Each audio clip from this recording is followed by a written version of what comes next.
মনে করেন ওর সাথে থাকার পর আমার প্রথম রাতেই মনে করেন আমি 1 সপ্তাহ হসপিটাল, আমার অবস্থা খারাপ। প্রথম যেদিন ওর সাথে এক ঘরে ছিলাম তখনই মনে করেন আমি 1 সপ্তাহ হসপিটাল। তখন ওর মা বাবা কি করলো, বললো যে আচ্ছা ওই বাসায় থাকা লাগবো না, তোরা তোর বোনের বাসায় ওরে নিয়ে চলে যা। আমার নাম মিম। মিম, বয়স কত মিম? এই 18 চলতেছে। এখন 18 চলছে। আপনি কি একটু শারীরিকভাবে অসুস্থ? জি। আপনার কথা শুনে মনে হচ্ছে, কারণ একটু দুর্বল লাগছে আপনাকে। জন্ম জেলা কোথায়? আমার জন্ম জেলা নারায়ণগঞ্জ। নারায়ণগঞ্জ থেকে আপনি আসছেন আজকের এই স্টোরিটা বলার জন্য? জি। ওকে, আর কিছু বলতে চাচ্ছিলেন? আর আমার বাবার বাড়ি কিন্তু মুন্সিগঞ্জ, কিন্তু আমি জন্ম নিয়েছি নারায়ণগঞ্জে, বড় হয়েছি নারায়ণগঞ্জে, ইভেন আমি এখন নারায়ণগঞ্জেই আছি। আচ্ছা, তো মিম শুরু করেন আপনি যেখান থেকে বলতে চান। খুব অল্প বয়সে যতটুকু শুনছি, এখনও আম্মুর কাছে শুনি যে আমার জন্মের পর থেকেই আমার বাবা তত একটা খুশি না, আমার নিয়ে অনেক ঝামেলা করতো। তো আমার মা কষ্ট সিদ্ধে আমার যখন 7 কি 8 বছর, এর মধ্যে আমার একটা ভাই হয়। তো এই ভাইটা হওয়ার পর, হ্যাঁ, আমার আগেও আমার একটা ভাই হয়েছিল, কিন্তু ওটা হয়েছে মৃত। জি। কি করতো আপনার বাবা? আমার বাবা তখন আর কি আমার দাদার হোটেল ছিল, ওই হোটেলে থাকতো। আচ্ছা। আর এভাবে উনি গাড়ি চালাইতো। আচ্ছা আচ্ছা, ওকে। তো আমার বাবা যখন মনে করেন আমার বয়স 7 আর আমার ভাইয়ের বয়স এই ধরেন 2 কি 2.5 এরকম হবে, তখন আমার বাবা আমাদের ফালা আর কি অন্য জায়গায় বিয়ে করে। আপনার বাবা? জি। আমার বাবা আমার মার অজান্তেই অন্য জায়গায় বিয়ে করে। যখন আমার মা জানতে পারে আর কি, তখন জিজ্ঞেস করে তুমি কি এটা করছো ওরে। আর আমার মার বিয়ের পর থেকেই মনে করেন যখন আমি হইলাম, আমার ভাই হওয়া অবধি ঠিক ছিল, যখন আমি হইলাম এরপর থেকে আমার মারে মারধর। আচ্ছা। মারে তো অনেক মারধর করছে। এরপর এরকম করে সংসার চলতেছে। আমার ভাইয়ের যখন 2 থেকে 2.5 বছর বয়স, আমার ধরেন 7 বছর বয়স, তখন আমার মার পারতেছিল না। এর মধ্যে আবার শুনছে যে বিয়ে করছে, তো আমার মা তো থাকার আর কোনো প্রশ্নই আসে না। আমার মা আমারে আর আমার ভাইয়ের নিয়ে কিচ্ছু না বলে নানু বাড়ি চলে আসে। এরপর আব্বু মনে করেন বিচার টিচার ডাকাইছে যে ও চলে যাবে কেন, ওরে বলো যে না যাইতে। তো আমার মা বললো তুমি এরকম করছো, তুমি বিয়ে করছো, শাদী করছো, আমার তো এখন আর কোনো দরকার নেই। তারপর যাই হোক মা গেছিল, আমাদের নিয়ে গেছিল বাবার বাড়িতে। যাওয়ার পর মারে আবার অনেক মারধর করতো। আর মারধর করতো, যতবার মারধর করতো আমার ভাইটার অনেক আদর করতো, কিন্তু আমার সামনে রেখে মারধর করতো। তো আমার ভাই যখন মনে করেন অনেক ছোট ছিল, তো আমার ভাইও তেমন একটা খানা দানা ঠিক মতো পাইতো না, আর আমার তো দেখতেই পারতো না আমার বাবা। তো আমার মা এসব সহ্য করতে না পারে আমার নানু বাসায় চলে আসে। নানু বাসায় চলে আসার পর ওই সময় আমার নানু অনেক গরিব ছিল, ওই ধানের মিলে কাজ করতো। আমার 2টা মামা আছে আর 3টা খালামুনি। তো আমার বড় খালামুনি অনেক আর কি জুয়া খেলে, এরকম হাজব্যান্ডের কাছে ওনার বিয়ে হয়েছিল। তো ওই খালু জুয়া খেলতো প্রায় সময়। আমার খালা এই বাসেই থাকতো, বেশিরভাগ নানু বাসায় থাকতো। আবার আমার মার কপালে এরকম হইলো। আর মেজু খালায় যদিও একটু আল্লাহ দিলে ভালো নামাজি কালামির ব্যক্তির কাছে বিয়ে হয়েছে, কিন্তু উনি বাবার বাড়ির কথা শুনতে পারতো না। তো উনি মোটামুটি শান্তিতে ছিল। তো আমার মা ভাবতো যে আমার বড় বোনটা এভাবে কয়েকদিন পর পর বাবার বাসায় এসব থাকে। আমার ভাই 2টা, একটা মই চাষ গেছে। আচ্ছা। আর মই চাষ গেছে আমার মার আমার মা যেমন কিছু আমার বাবার সংসারে থাকতে টুকিটাকি যেগুলা রাখতো ওগুলা জমাইতো বাবারে না জানায়া। তো ওইভাবে জমাইতে যেমন অনেকগুলা টাকা করে মামার দিছে। তো মামা ওদিক থেকেও গেছে, মামা নিজেও কিছু জোগাড় করে গেছে। তারপর মনে করেন মামা মই চাষ, ছোট একটা খালা আছে, ছোট একটা মামা আছে, আর আমরা 2 ভাই বোন। এর মধ্যে বড় খালাও মনে করেন এই বাসায় থাকে, আমার মা ওই বাসায় থাকে। তারপর বড় খালার ঝামেলা শেষ করে বড় খালার বাসায় পাঠিয়ে দিছে। আর আমার আম্মু বলতেছে, আমার আম্মু তখন কাঁথা সেলাইতো। আচ্ছা। কাঁথা সেলাই করে সংসার করতো, দর্জি কাজও জানতো, টুকটাক করতো। পাশের বাড়ি একজন বুদ্ধি দিল যে তুই বাইরে চলে যা। আপনার মাকে বুদ্ধি দিল? জি। তখন কি বাবার সঙ্গে থাকতো না আলাদা হয়ে গেছে? না, তখন তো আমার মা আলাদাভাবে আইসা পড়ছে। আচ্ছা আচ্ছা, মানে আপনারা কি মার সঙ্গে থাকতেন না বাবার সঙ্গে? মার সঙ্গে থাকতেন, দুই ভাই। হ্যাঁ, এর মধ্যে আবার অনেক কিছু হয়েছে কি, যখন আমার মা আইসা পড়ে তখন 3 মাস পর আমারে আবার নিয়ে যাওয়া হয় আমার বাবার বাসায়। হ্যাঁ, আমার ভাইটা দুধের বাচ্চা, আমার ভাইটারে নিতে পারে না। আচ্ছা। তো আমার নিয়ে যায়, নিয়ে বলতেছে যে তুই বাবার সাথে থাকবি না, তুই মার সাথে থাকবি। আপনাকে জিজ্ঞেস করেছে? হ্যাঁ, কিন্তু কোনো দিন এতটা আদর করে নাই। আমার দাদু বাড়ির সবাই আমারে যতটা আদর তখন আমারে করছে যে তুই আমাদের সাথে থাকবি, মানে আপনাকে রাখার জন্য মূলত। কিন্তু আমার রাখতে পারে নাই। মানে আপনি ডিসিশন দিয়েছেন আমি মার সঙ্গে থাকবো। আমি ওদের কাছে বলছি হ্যাঁ থাকবো, যখন বলতাম যে না থাকবো না তখন রাইগা যাইতো আর কি, একরকম করতো আমার সাথে। পরে যখন বিচার বসলো তখন আমি বললাম আমি মার সাথে থাকবো। আপনি নিজে থেকেই বলেছেন? তখন কি স্কুলে যাইতেন? মানে ওই বয়স ছিল না? কয় বছর বয়স তখন? আমার বয়স 7 বছর। ও আচ্ছা, তার ক্লাস 1-2 তে পড়ার বয়স। হ্যাঁ। পড়াশোনা করতেন? হ্যাঁ, তখন আমি 3-তে পড়তাম। ক্লাস 3-তে পড়তেন। তো আপনি যেটা বলছিলেন যে আপনার মাকে বুদ্ধি দিল যে বিদেশ চলে যাওয়ার জন্য, হ্যাঁ, তারপর ওই আমার মা কি করলো, আমার মা মামারে জানাইলো যে আমি তো বাইরে যাবো, কিছু করতে পারবি কিনা। মামা ডাইরেক্ট বললো না। মা বললো আমার কিছু টাকা পয়সা লাগতো, এখন যদি তোরা না করে দেস তাহলে আমি কার কাছে যাবো? তোকে যে সময় প্রয়োজন ছিল আমি কি তোকে হেল্প করছি না আমার সংসারে থাইকা? এখন তোরা কিছু কর। তো আমার মামা ডাইরেক্ট না করে দিল। পরে আমার নানু বুঝাইলো যে দেখ তো মেয়েটা কই যাইব। এটা বুঝানোর পর মামাও কিছু দিল। তারপর হইলো যে মা এই কাঁথা সেলাই করা, দর্জি কাজ করা, মনে করেন 7-8 মাসে কিছু জোগাড় করলো। জোগাড় করার পরে মা এসব দিয়া ওই সেন্টারে এদিক সেদিক যাইয়া মনে করেন কিছুদিন পর মা বিদেশ চলে যায়। তখন আমি 8-এ পড়ি। আচ্ছা, ঠিক আছে। তো আপনাকে রেখে যায় কোথায়?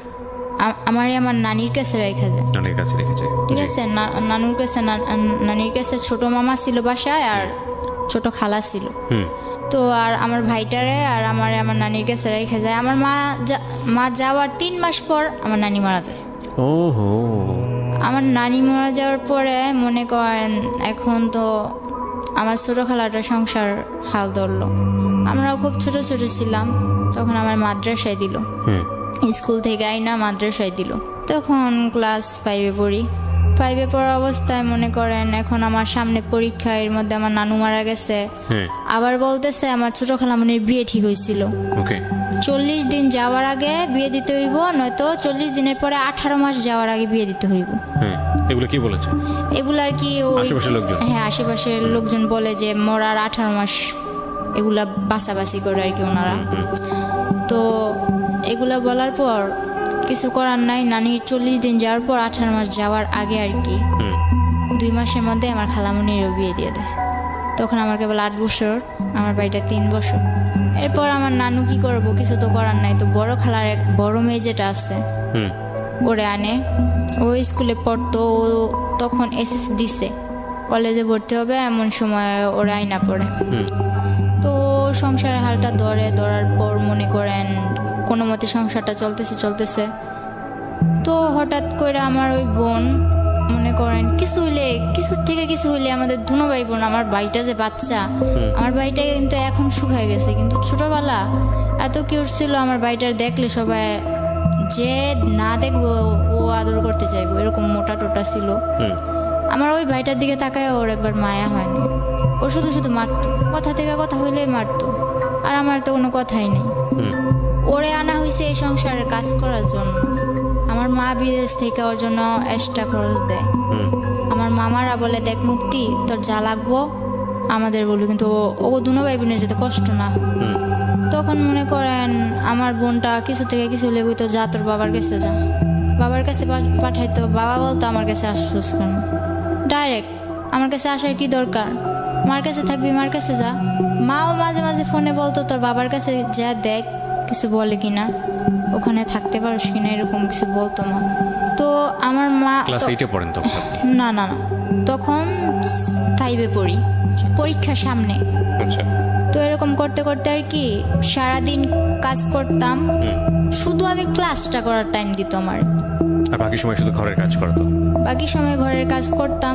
এমনকি আমার নানা এমন একটা সময় গেছে, আমি বাচ্চা মানুষ, যদি আমি আমার নানার কাপড় কাচা না দিতাম, আমার নানা পরিষ্কার জামা পরতে পারতো না।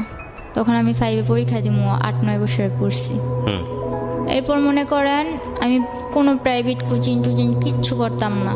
পরে পরীক্ষাটা দিলাম, এরকম করে পরীক্ষাটা দিলাম।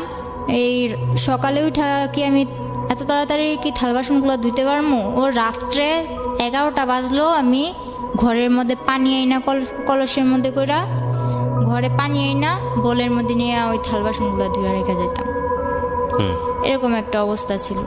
আশেপাশের নানুরা কি করতো, আমার কাছে আমার কথা বলতো, আর ওই আমার খালাতো বোনের কাছে আমার খালাতো বোনের কথা বলতো। আমারে বুঝাইতো, দেখ মুক্তি তোদের সাথে এরকম করে, মুক্তি ভালো না, এটা ওইটা এরকম ভাবে চলবি, ওইরকম ভাবে চলবি। আর মুক্তি আবার বুঝাইতো যে এই দুটার বাপের বাড়ির কাছে, বাপের কাছে পাঠাস না কেন, রাখছস কেন তোদের কাছে, এরকম করে আর কি হালটি মারতো। তো বাসার মধ্যে আমার প্রায় 14টা, আজ তো মিল্লা 14টা নানি, একজনে এক কথা বলতো। তো ওই সময় বাচ্চা মানুষ ছিলাম, তো মনটাও প্রায় নষ্ট হয়ে গেছিল। পরীক্ষাটা দিলাম, ইনশাল্লাহ ওর বোন একটা, আমার খালাতো বোন আরেকটা, মুক্তির ছোটটা আমার সাথে পরীক্ষা দিছে, ওর থেকে ভালো ভালো নম্বর পাইছি। কিন্তু দুর্ভাগ্যবশত আমার শেষ পরীক্ষা যেদিন, ইসলাম ধর্ম পরীক্ষার দিন, আমার অ্যাক্সিডেন্ট হয়। ওকে। যে অটো দিয়ে গেছি ওই পুরো অটোটা অ্যাক্সিডেন্ট হয়, কিন্তু আমার বেশি হয়। আমার ডান হাতের এই আঙুলটা ভাঙা যায়। ভাঙা যাওয়ার কারণে আমি সবটাতে ভালো পাইলেও ওই পরীক্ষাতে আমি কিছুই পাই নাই। তো বাসায় এগুলো নিয়ে অনেক কিছু হয়েছে, যে পরীক্ষায় ফেল গেছে, এটা গেছে, ওইটা গেছে। তো আমার মারে বলতো কি যে আমি আমার মার সাথে কথা বলতে চাই না। কিন্তু আমার মা যখন জিজ্ঞেস করতো যে আমার মেয়ের কাছে দে, ছেলের সাথে তো কথা বলেই, ও তো বাচ্চা মানুষ, ও কি বলবো। তো আমি তো বুঝি, এজন্য আমার সাথে কথা বলতে দেয় না। এরকম করে অনেকদিন গেল, যাওয়ার পর আমার আলিটেক মাদ্রাসায় দেওয়া হইলো। মাদ্রাসায় থাইকা পড়মু, তো ওখানে থাইকা পড়তাম, কিছুদিন পড়ালেখা করলাম ওখানে থাইকা। তো ওখানে একটা ছেলে দেখতাম কি মাদ্রাসার বিল্ডিং এর কাজ করতো। তো আমার ব্যাপারটা উনি কিছু কিছু হয়তো কারো কাছ থেকে জানছে, যে আমার মা বিদেশে এরকম ওইরকম। আগে আমার অনেক জিজ্ঞেস করতো, আর এখন আমি এরকম দেখতেছেন, তখন কিন্তু আমার 12 বছর বয়স যখন, তখন আমি পুরো একটা, ধরতে গেলে আমার ভুটকি ছাড়া কেউ কথা বলতো না, এরকম আমি একটা মেয়ে ছিলাম, একটা হাতির মতো ছিলাম। ধরতে গেলে আমার হাতি বলতো সবাই, এরকম ছিলাম। টমেটো বলতো, অনেক সুন্দর ছিলাম। পরে বলতেছে কারোর কাছ থেকে এগুলো শুনছে, আমার ফ্যামিলির ব্যাপারে শুনছে। শোনার পর আমার একদিন বলতেছে, মাদ্রাসা থেকে বের হওয়ার পর 1 সপ্তাহ পর ছুটি নিয়ে বাসায় আসবো। বলতেছে যে আমি তো তোমার ফ্যামিলির ব্যাপারে সবই জানি। কে বলছে এটা? ওই ছেলেটার সঙ্গে আপনার কথা হতো? কথা হইতো না, কিন্তু পিছু রাখছে। আচ্ছা, কি নাম ছিল ছেলেটার? ফারুক। হ্যাঁ, ওই মিস্ত্রির কাজ করতো? হ্যাঁ। আচ্ছা, রাজমিস্ত্রি। হ্যাঁ। পরে ও আমার ডাকার পর আমি যখন গেলাম, বললো যে আমি তো এরকম এরকম তোমার সম্বন্ধে সবই জানি। তো বললাম তো আপনি জানেন আমার কি।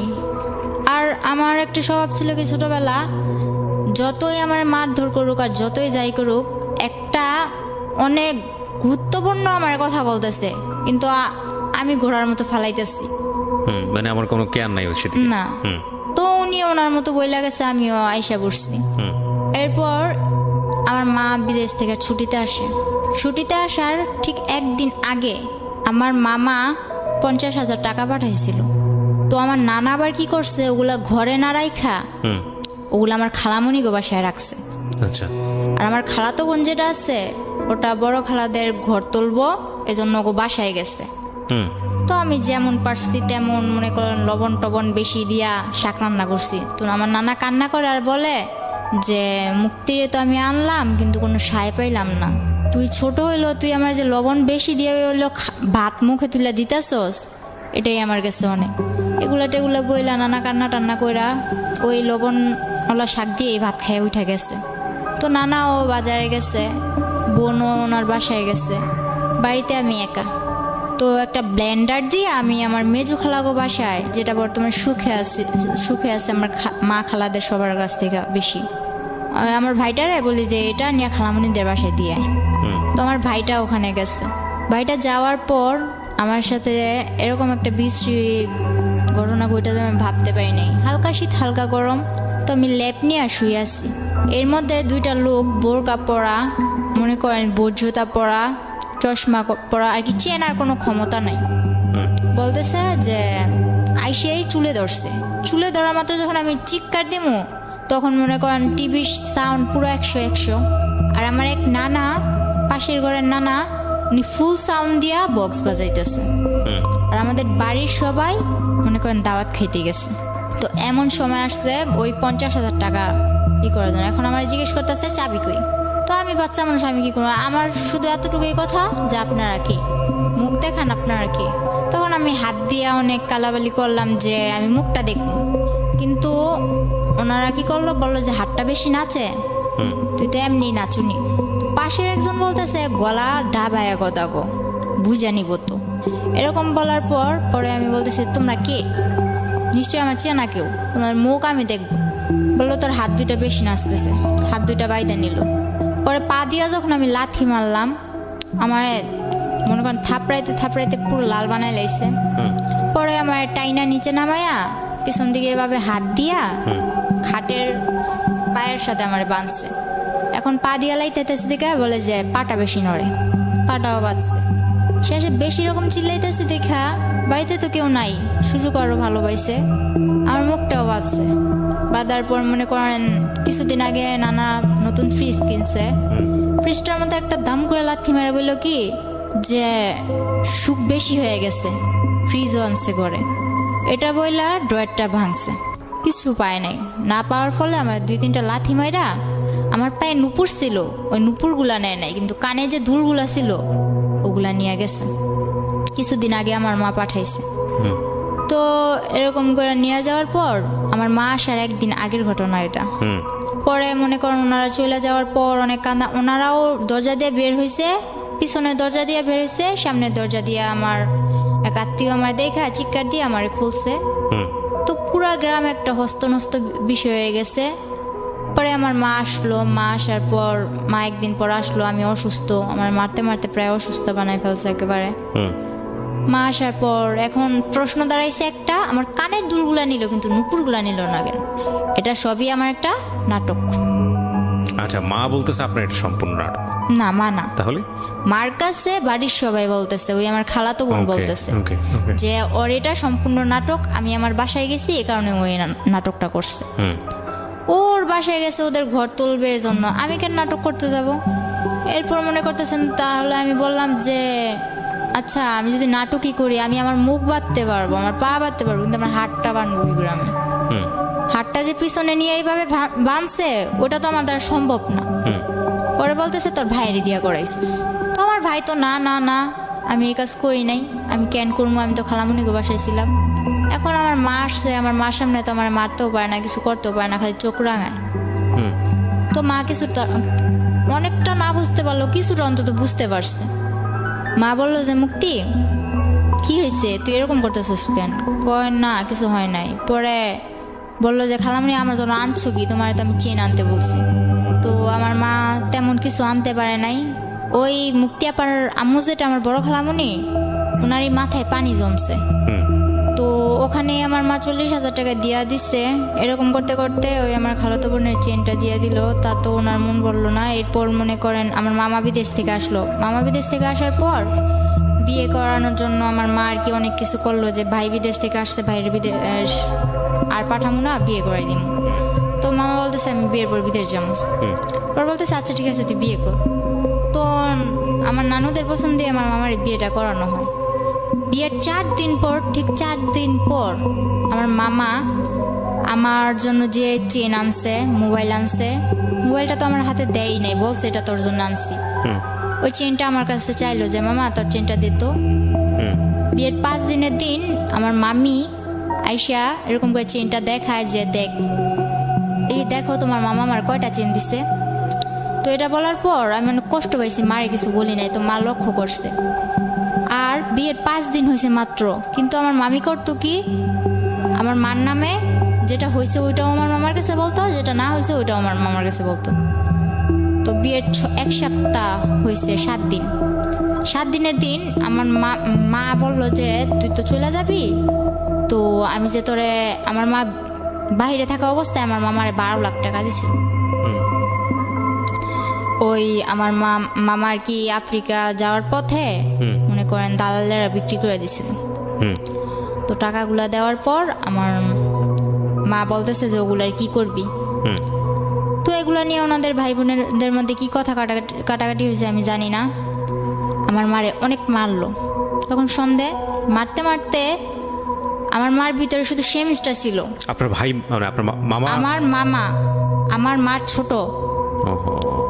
ঠিক আছে, তখন যখন আমার মার এই অবস্থা করছে, বাহিরে কিন্তু অনেক লোক, চেনা অচেনা অনেক লোক। আমি যখন আমার ওন্নাটা আমার মার গায়ে দেই, তখন আমার মামা আমার দিকেও আকর্ষণ করে, হাত বাড়ায়। তখন আমার মা বলে যে দেখ তুই আমার যা যা করছস, আমার মেয়েটারে কিছু করিস না। এটা বলার পর আমার মামা একটা ইস্যু ধরলো কি, যে তোর মেয়ে তো ছেলেদের সাথে লাইন করে। তখন আমি বুঝতাম না কোনটা লাইন করা বলে আর কোনটা ফাইন করা বলে, এত কিছু বুঝতাম না। ছেলেদের বিষয়টা তখন আমার মাথায় ছিলই না। ওই কার থেকে শুনছে যে ওদিকের ফারুকের সাথে আমি কথা বলি, এতটুকুই। এরকম করে বলার পর আমার মা রাগের মাথায় হয়তো তোর যখন কেউ সেফ ফেলাইব না তো তুই দেখাই দি, আপনাকে বললো? এই কথাটা আমার মা বলছিল, কিন্তু এখন আমার মা বলতেছে যে আমি এরকম কিছু বলিনি। যাই হোক, আপনাকে এটা বলার পর আপনি কি করলেন? পরে আমার মনে একটা জিদ কাজ করতেছিল যে আমার মা আমার এটা বলছে, আমার মামা আমার মারলো, কেন মারলো, এই যেটাই কাজ করতেছিল। তো একদিন ওই ফারুক কার থেকে জানি নাম্বার নিয়ে আমার মার মোবাইলে ফোন দিল। ফোন দেওয়ার পরে ফোনটা আমি রিসিভ করলাম। বলে কি করতেছো? আমি চকলেট খেতেছি। আমার কথা উড়া উড়া, চকলেট খেতেছি। পরে বলতেছে যে তুমি তো মাদ্রাসায় আসো না, কি ব্যাপার? পরে আমি বলতেছি যে আসি না আসি ওটা আমার ব্যাপার। পরে যখন আমার মা চিল্লাচিল্লি করতেছে, মা কান্নাকাটি করতেছে, এটা দেখে বলতেছে আসো চলো আমরা একদিন ঘুরতে যাই। তো আমি তোর লগে কই ঘুরতে যাবো? তুই কি আমার বিয়ে করবি? তুই কি আমার বিয়ে করবি যে তোর সাথে আমি ঘুরতে যাবো? উনি কি তুই তো করে করতেন নাকি? ঘটনার পরে তুই করলেন? তুই করেই বলতেন? না, ওরা আমি তুই করেই বলতাম। আচ্ছা, তারপর? পরে বলতেছে হ্যাঁ তোমায় আমি বিয়ে করবো। তো আমি বললাম আচ্ছা ঠিক আছে রাখ, এতটুকুই। তো ও এই কথাটা মনের ভিতর গাইথা নিচ্ছে যে তুই কি আমার বিয়ে করবি। তা আমি কিন্তু এত কিছু মনে করিনি। এরপরের দিন 14ই ফেব্রুয়ারি, ঠিক আছে, ওই দিন 14ই ফেব্রুয়ারি ছিল। মাদ্রাসায় তেমন কোনো অনুষ্ঠান ছিল না, কিন্তু আর কি বান্ধবীরা একরকম জামা পরা, তারপর হইলো যে সব একরকম ড্রেস পরা কিছু একটা আর কি খাবার দাবারের আয়োজন করবো এরকম। তো 14ই ফেব্রুয়ারির দিন আমি বাসা থেকে বের হই। মনে করেন মোটামুটি আমার হাতে আংটি ছিল, ব্রেসলেট ছিল, পায়ে নুপুর, পায়ের আংটি, গলায় চেন, দুল এসব ছিল স্বর্ণের। তো এগুলা পয়রা টয়রা বের হয়েছি। তো আমার মার, আমি একটা মেয়ে, আমার মার তো অনেক আউস আছে না। তো আমি অনুষ্ঠানে যাইতেছি, আমার মা নিজের হাতে আমার সাজাই দিছে। তো যাওয়ার সময় আমি আমার মার কাছে টাকা চাই। আমার মা বলে যে টাকা নাই। আমি আমার মার আবার মামা মারার পর দাঁত ব্যথা হয়ে গেছিল, বলতেছে 500 টাকা আছে, এই টাকাটা নিয়ে আমি যাবো, ডাক্তার কাছে যাবো। তো আমি বললাম আমি এটা নিয়ে যাবো। মা বললো না। তো আমি বলতেছি আমি এটা নিয়েই যাবো। মা বলতেছে না, এটা বললে মা মাঠে গেছে। তো মাঠে যাওয়ার পর আমি ওই টাকাটা নিয়ে মাদ্রাসায় যাই। মাদ্রাসায় যাওয়ার পর ওখানে তেমন কিছু হয় নাই। মাদ্রাসায় যাওয়ার পথে ওই ফারুক বলতেছে কি হলো তোমার গাল টাল এরকম লাল কেন? পরে বলতেছে গাল টাল লাল কেন? এর আগের দিন আবার মার সাথে ঝগড়া লেগে আমার খালামুনি আমার 2-3টা থাপ্পড় দিছিল। কোন ক্লাসে পড়তেন তখন আপনি যখন এই বলে? তখন আমি 6-এ। এত অল্প বয়সে? আচ্ছা, 6-এ। পরে মনে করেন 7-এ প্রায় উঠমু। তখন ও কি করলো, ফেব্রুয়ারি দিকে ও বললো যে চলো। কই? তোমার ডাক্তার কাছে নিয়ে যাবো। তো আমি বললাম ডাক্তার কাছে যাবো। তখন ওই সময় আবার আমার মা মনে করেন, তখন আমার মা দেশে ছিল কিন্তু বাইরে যাওয়ার উদ্দেশ্যে। তো আমার মা বলতেছে যে আমি তো চলে যাবো, তুই তাড়াতাড়ি চলে আসিস। তো বলতেছে যে চলো। তো আমি বললাম যে কই যাবো? কই ডাক্তার কাছে। তো আমার একটা অভ্যাস ছিল কি ছোট থেকে, আপনি আমি চিনি না জানি না, আপনি যদি বলেন যে আয় ঘুরতে যাবো, ঠিক আছে আমি ঘুরতে যাবো, আপনি যেই হন ঘুরতে তো নিয়ে যাবেন। পরে মনে করেন এরকম করতে করতে ও 2-3 বার বলার পর ওই 14ই ফেব্রুয়ারির দিনই আমারে বলল যে তুমি আসো। তো আসতে বলল, এরপর আমার কিচ্ছু মনে নাই। ও নাকি ও আমার নিয়ে যাওয়ার পর আর কি বলছে যে আমার ডাক্তারের কথা বলে ও নিছে, কিভাবে নিছে, কোত্থেকে নিছে এটাও আমার মনে নেই। ও আমার নিছে যখন আমি গাড়িতে, তখন আমি ওরে বলতেছি যে কিরে তুই আমার কই আনছস, আমি এখানে কেন? তো গাড়ির মধ্যে আমি অনেক বড় একটা চিল্লাচিল্লি আর কি মানুষ জড়ো করে নিছি। তখন আমি কক্সবাজারের ওদিকে আমার নিয়ে চলে গেছে, কক্সবাজার ওদিকে, কিন্তু আমার হুঁশ নেই। ডাক্তারের কথা বলে আপনাকে কক্সবাজারে নিয়ে যাচ্ছে, কিন্তু আমি যে গাড়িতে উঠছি এটাই তো আমার মনে নেই। কিছু একটা খাইয়েছে আপনাকে? কি করছে তাও আমি জানি না। আচ্ছা। পরে মনে করেন আমার যখন আমার সজ্ঞান আসে যে আমি ওর সাথে এত দূর কেন বা রাত্র হয়ে যাইতেছে, আমার মা তো টেনশন করবো, তখন কিন্তু আমার হাতে একটা ফোন ছিল, কেউ জানতো না, আমার মাও জানতো না। তখন আমি FM শুনতাম, ওই ফোনটা কেউ জানতো না আমার কাছে আছে, এমনকি আমার মাও জানতো না। পরে ওই ফোনটা দিয়ে আমি গেমস খেলতাম, সিম টিম কিছু ছিল না। তো সিম টিম কিছু ছিল না, একটা মার সিম ছিল। মার সিম থাকাতে যে আমি মার থেকে নিছি যে মা এই সিমটা আমার দরকার, কারণ সিম ছাড়া আমি FM শুনতে পারতেছি না। তো ফোনের এত কিছু বুঝি না, ওই FMটাই শুনি আর করি, গেমস খেলি। এরপর ওই মোবাইলটা ছিল আমার সাথে, পরে বলতেছে তোমার সাথে মোবাইল আছে, মোবাইলটা দাও। মনে করেন জোরাজুরি করে এক পর্যায়ে আমার থেকে ওই মোবাইলটা নিয়ে নেয়। পরে আমি যখন চিল্লাচিল্লি করে মানুষ জড়ো করি, তখন ওর বাসায় ফোন দিয়া কিভাবে কি ম্যানেজ করলো জানি না, ওর বাসার লোক বলল যে আমি ওর খালামণির মেয়ে, রাগ কইরা চলে আসছি ঢাকা, আমার নানু বাড়ি, রাগ কইরা চলে আসছি। এখন উনি আমার মা বলতেছে, ওর খালামণি বলতেছে যে ওর খালামণি আমার মা, ওর মা এখন বলতেছে যে আমার যাইতে দিতে। আমি একটু পাগলা টাইপের, আমার কিছু মনে থাকে না, তো আমার জিজ্ঞেস করতেছে তোমার বাড়ি কই। তখন আমি এটাও বলতে পারতেছি না যে আমার বাড়ি কই। মানে এটা কোথায় নিয়ে গেছে আপনাকে? এটা তখন কক্সবাজার। কক্সবাজার কার বাসায়? গাড়িতেই। গাড়ির মধ্যেই? হ্যাঁ, গাড়ির মধ্যেই আমি চিল্লাচিল্লি শুরু করছি আমার কই নিয়ে আলি। আচ্ছা, ও গাড়ির লোকজন তোকে বলতেছে? আচ্ছা। পরে এক পর্যায়ে ওর গাড়ির লোকগুলা ছেড়ে দেয়। ছেড়ে দেওয়ার পর চকরিয়া ওর খালাতো ভাই রুবেল ওর বাসায় নিয়ে মনে করেন আমার 2 ঘন্টাও রাখতে পারে না। আমার পাগলামানি দেখে গিয়ে আমি বাসায় যাবো, আমি বাসায় ফোন করবো। তখন তো আপনি জানতেন না যে আপনি কই যাচ্ছেন, কোথায় যাচ্ছেন? হ্যাঁ, তখন ওটা কোন জায়গায় এটাও জানতাম না, কিন্তু ওরা কি বলতেছে আমি কিছু বুঝতেছি না। আমি খালি হা করে তাকায় থাকতাম। তো এক পর্যায়ে ওর মামাতো ভাই আর মামাতো ভাইয়ের বউ আমার বুঝাইলো, দেখো সামনে ওই পুলিশ ক্যাম্প দেখছো, যদি এখন তুমি এমন করো তাইলে মনে করো বলবে যে তুমি কোত্থেকে আইসো না আইসো, তোমার এদিক থেকে ধরে নিয়ে যাইয়া ওদিকে অনেক মারপিট করবো। ও আমার কি করলো, এইসব বুঝাই টুজা বললো যে চলো আমরা বিয়ে করবো। তো আমি বললাম বিয়ে কয়ে কারে, আমি এসব বুঝি না, আমি বাসায় যাবো। আচ্ছা ঠিক আছে, তাহলে তুমি এক জায়গায় চলো, ওই জায়গা থেকে কাজ শেষ হইলে তুমি তোমার বাসায় যাইবা, আমি নিজে নিয়ে দিয়ে আসুন। তো এদিক দিয়ে আমার বাড়ির সবাই হয়রান, আমার মা ও বিদেশ টিদেশ যাওয়া বাদ, আমার মেয়ে কই। এদিক দিয়া মনে করেন আমার নানার ছোট ভাইয়ের ছেলে যারা আছে ওরা অনেক প্রভাবশালী, এলাকার মেম্বার চেয়ারম্যান, ওরাও মনে করেন কেস টেস কইরা মনে করেন একরকম অনেক কিছুই করছে আমার জন্য। পরে ওরে বলতেছে আমি বাসায় যাবো, এর মধ্যে আমার কিছুতেই বাসায় যেতে দিব না। পরে নিল কাজী অফিসে, তো আমি বুঝতে পারি নাই যে এটা কাজী অফিস। কয়েকটা লোক আসলো, ওর মা, ওর বাবা, ওর মামা, ওর আরো 2-1 জন আত্মীয় ওখানে সবাই উপস্থিত ছিল। তো আমার যে সময় বিয়ে হয় তখন কিন্তু আমি হাফ প্যান্ট পরি, এরকম অবস্থা। তো বিয়ে করে আপনাকে, জোর করে আপনাকে বিয়ে করে। আমি ওর খালাতো বোনের সাথে খেলি, ওখান থেকে ডাক দিয়ে আমারে মনে করেন ও আমারে বিয়ে করে, কিন্তু আমি বুঝতে পারি না ওরা কি বলতেছে, এটা তো আমি বুঝি না। তো সবাই মিলাদ পড়তেছে, আমিও মনে করেন মোনাজাত ধরে মিলাদ পড়তেছি।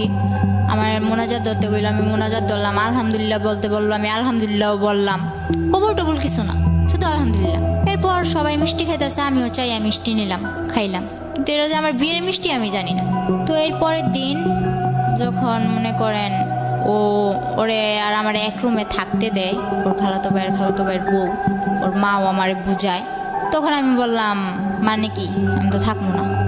এরপর আমার অনেক কান্নাকাটির পর আমি আমি আমি আমি আমার বাসায় যাবো, আর কিছু জানি না, ব্যাস এতটুকুই। পুরো একটা বিশৃঙ্খলা বয়ে লাইছি, পুরো পাগল বানাই লাইছি। পরে বললো যে ও তো তোমার বিয়ে করা স্বামী, এখন যদি তুমি এরকম করো তাহলে তো তোমার পুলিশে দেওয়া হইব, তুমি স্বেচ্ছায় বিয়ে করছো, এখন তুমি এরকম করতেছো। তো আমি বললাম আচ্ছা, আমি যতটুকু জানি বিয়ে করতে আমার বাবার নাম লাগবো, মার নাম লাগবো, এগুলো কোথায় পারলি? আমার তো বিয়ে করছোস, কিন্তু এগুলো কোথায় পাইলি? পরে দেখলাম কি একটা ভুয়া। তখন আমার বয়স কেবল 12, অথচ আমার বয়স দিছে 22-এর উপরে।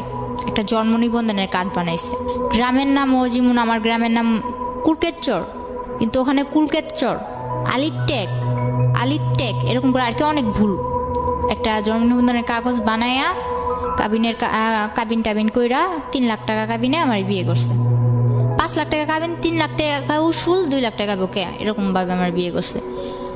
বিয়ে করার পর আমি বললাম এসব তো আমি মানি না। পরে আমারে মনে করেন অনেক বুঝায় টুজায়া বললো যে কি করবা।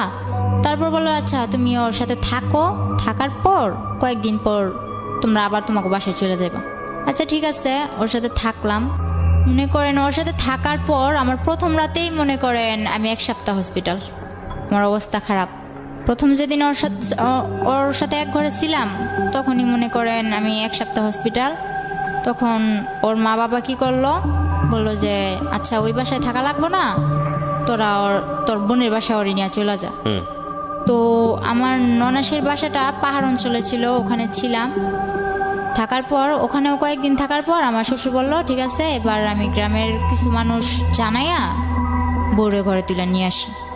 তো এগুলো করার পর গ্রামের কেউ মানে না, যে ও না জানায় বিয়ে করছে, বউ ঘর তুলতে পারবো না, এটা ওইটা। তো আমার শ্বশুর কেউ না জানাই আমার ঘরে তোলে, কেউ জানে না। পরে এক পর্যায়ে যখন আমার ঘরে তোলার পরে, আর এখন আমার শাশুড়িও মানতে পারে না। আমার ননদ যেটা, আমার 7টা ননাস, 5টা ননাস, 2টা ননদ, 1টা ভাসুর। তো এরপর মনে করেন ওরা আমার মানে না। যখন ওরা কেউ না মানে তখন আমার শ্বশুর আর ও আমার অনেক সাপোর্ট করে। তো আমার বিয়ের 19 দিনের দিন ও আমার ফোন করতে দিছে আমার বাসায়। যখন আমি ফোন করছি তখন আমি দুনিয়া পেয়ে এসেছি, এই বুঝি আমার নিয়ে যাইব। তো আমি ফোন করার পর যে ঠিকানা দেই, ওই ঠিকানা দেওয়ার পরে মনে করেন ওরা আমার ওই জায়গা থেকে আবার অন্য জায়গায় সরায় নেয়।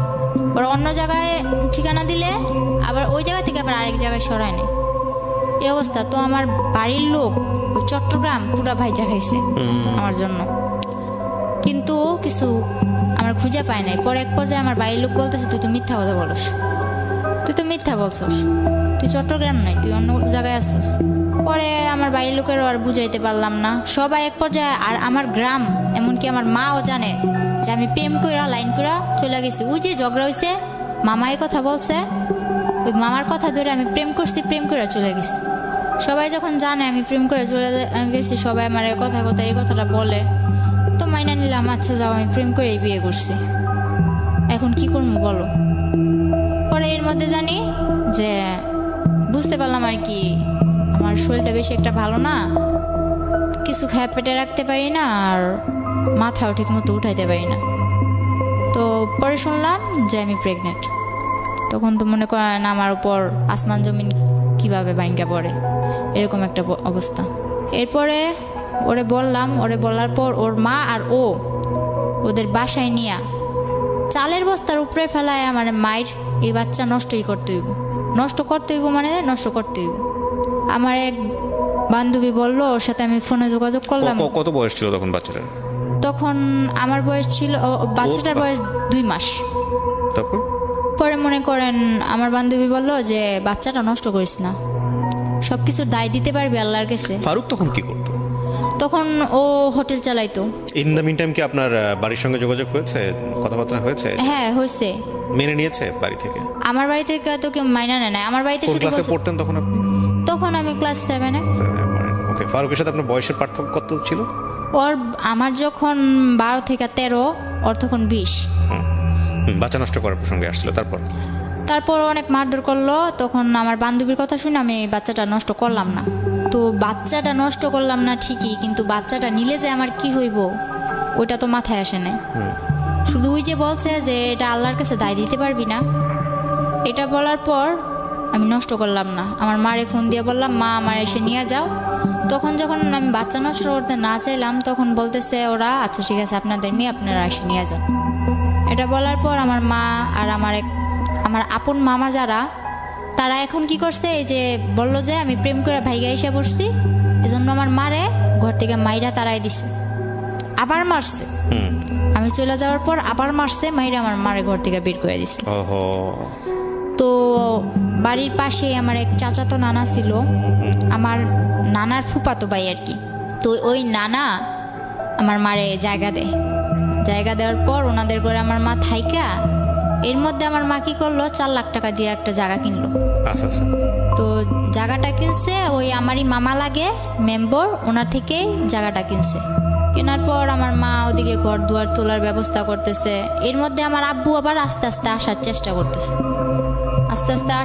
করতেছে। পর মনে করেন আমার আব্বু প্রায় বলতেছে যে মেয়ে চলে গেছে, আমি আসি, এটা ওইটা। তো আমার মা বলতেছে না, লাগবে না। আর মা যখন এটা বললো তখন বললা, আচ্ছা ঠিক আছে লাগবে না, তো আমার যাতে আর দরকার না পড়ে। তখন বললো আচ্ছা ঠিক আছে, তোমার দরকার না পড়লে নাই, তুমি আইসো না। পরে আমার মামা মনে করেন মারে মারধর করে বাইরে করে দেওয়ার পরে মা ওই মামাদের ওই নানাদের বাসায় উঠা জায়গা কিনলো, ঘর দুয়ার তুলতেছে।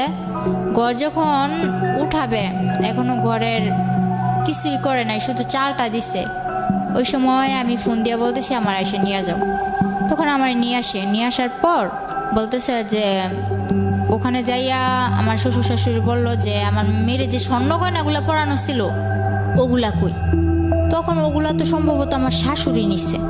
তো আমার শাশুড়ি নিচ্ছে, আমি বললাম যে আমার শাশুড়ির কাছে। তো আমার শাশুড়ি বললো কই, আমার কাছে এগুলো কিছুই দেয়নি।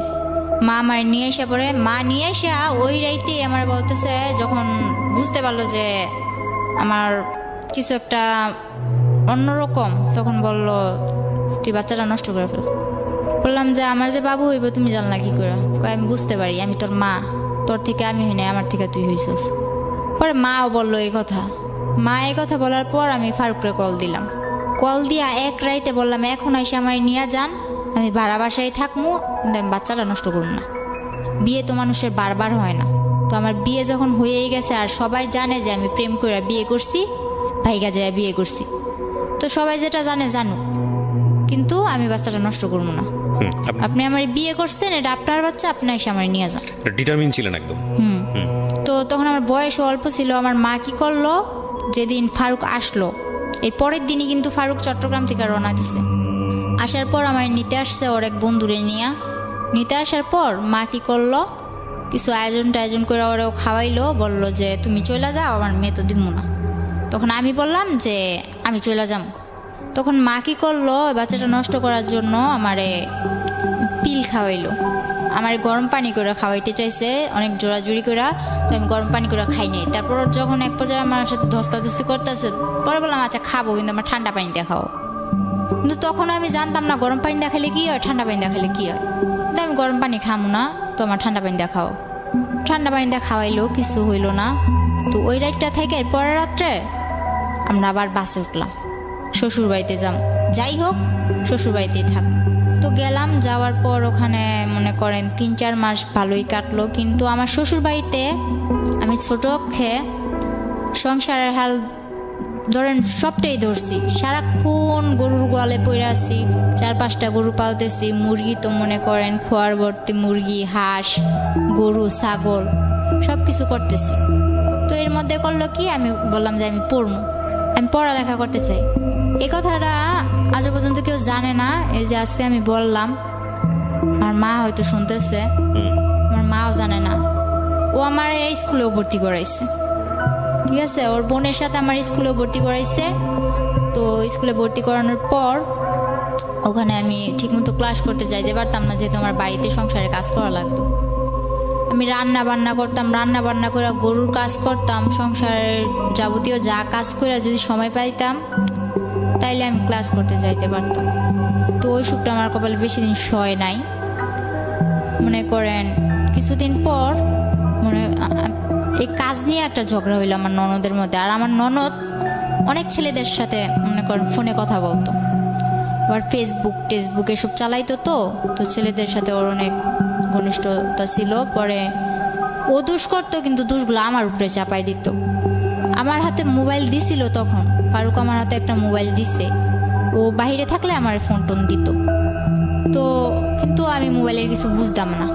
তো আমি বললাম কি যে তুমি যে আমার দোষটা পাও, তুমি পাইছো কি?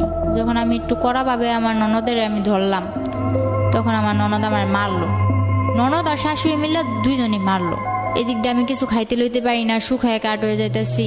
আমার তখন 5-6 মাস হয়ে গেছে, বাবু হবে কাছে এসে ডেট। এর মধ্যে ওরা আমার মারধর করে আর কি সহ্য করতে পারছিলাম না। পরে এর মধ্যে আমার ফুফাতো বোন যেটা আছে, এটা আমার জামাইয়ের সাথে মনে করেন যোগাযোগ করা শুরু করলো। আমার ফুফাতো বোন, আমার বাবার সাথে আমাদের কোনো পরিচয় নাই, কিন্তু আমার ফুফাতো বোন যোগাযোগ করে। পরে কি করলাম, মারে বললাম মা আমি বাসায় চলে যাব। পরে ফারুক আইসা আমার যে সময় আমার 4 মাস শেষ 5 মাসে পড়বো, এমন সময় ফারুকে আবার আমার বাসায় দিয়া যায়। এই দিয়া যাওয়াই যাওয়া, আর কোনো খবর পাত্তা কিচ্ছু নাই। আমার বাবু হওয়া অবধি, আমি আমার বাবু হওয়ার 3 মাস পর শ্বশুর বাড়ি গেছি, এ অবধি না 2 টাকা খরচ, না আমার কেউ দেখতে আসা, না কোনো কিছু। মা তো মনে করেন এই আমার একটার পর একটা খুঁটা দিয়েই যাইতেছে। সবাই দেয় প্রেম করে বিয়ে করছো, এখন কে লেগে এরকম হেলা করবো? তো প্রেম করে বিয়ে করছি না কি করে বিয়ে করছো, ওটা তো তোমরা কইলেও বিশ্বাস করতেছো না। তো যা কর ওনারা ওনার মতো কয়ে যায়, আমিও আমার মতো শুনি। তো ফারুকরে বললাম যে এবার কি করবা, আমার তো তোমরা কেউ দেখতে আসো না, আমি কি করবো বলো, আমি কি জবাব দিব? তো এক পর্যায়ে ও বললো যে তোমার কিছু জবাব দেওয়া লাগবো না বাবু, আমি আসবো। তো হঠাৎ করে একদিন বললো আসবো, ঠিক আছে। ও আসলো, ও যেদিন আসলো তখন ওই দিনই, ঠিক ওই দিনই আমার বাবু হইব। তো ওই দিন আমার ডেলিভারি হইলো। ডেলিভারি হওয়ার পর ও আমার মার হাতে, আমার ডেলিভারি হওয়ার সময় প্রায় খরচ গিয়েছিল 12-13 হাজার টাকা, কিন্তু ও আমার মার হাতে খরচ দিল মাত্র 2,000 টাকা দিয়া। পরে বলতেছে যে আমি এবার আমার বাসায় যাওয়া লাগবে। শুধু মেয়েটার মুখ একবার দেখা, বাসায় আনার পর ও মেয়েটার মুখ দেখা ও বলে এবার আমার বাসায় যাওয়া লাগবে। তো ঠিক আছে, ও বাসায় গেল। বাসায় যাওয়ার পর আমার বলতেছে যে মিষ্টির জন্য টাকা পাঠাও, বাবু হয়েছে মিষ্টির জন্য টাকা পাঠাও। তো মা বলতেছে তাহলে তুমি যখন মিষ্টির জন্য টাকা চাইতে পারো, তাহলে তোমাকে ওই দিক থেকে ও তো মিষ্টির জন্য টাকা পাঠাইব।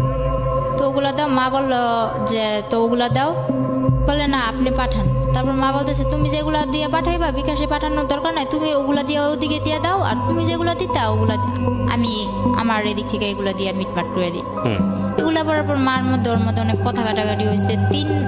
আমার বাবুর যখন 3 মাস বয়স, পরে ও আসলো 2 কেজি মিষ্টি নিয়ে ওর বাবারে নিয়ে আসছে, অথচ আমার বাড়ি থেকে ওরে 20 কেজি মিষ্টির দাম পাঠানো হয়েছে।